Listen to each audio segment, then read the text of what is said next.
Ayun mga paps, bali nabaklas na natin tong alternator kasi hindi nagcha-charge. Na-check naman na natin lahat. At ang findings nga natin dito ay itong diode.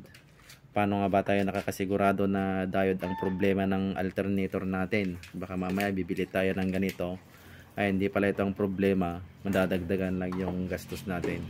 So ganito lang ang pag-check ng diode mga paps. Bali may 6 na diode ito. Kailangan lang natin ng multi-tester at pupunta natin sa ohms at titignan natin, i-reading natin yung resistance.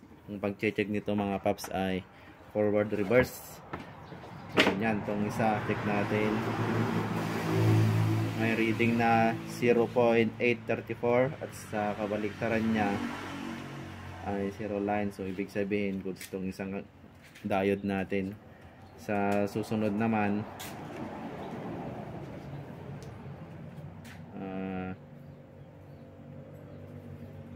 0, 0. So ibig sabihin nandito yung problema ng diode natin na grounded ito, shorted. Kaya hindi nagcha-charge. So, ayan. Tapos sa susunod naman 0.805 sa kabaliktaran niya 0 line. So ibig sabihin goods ito.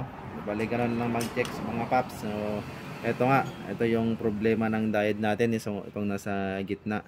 Pwede pa namang i-repair to pero nire-required namin sa owner na palitan na lang ng assembly para mas magtagal yung lifespan ng alternator natin.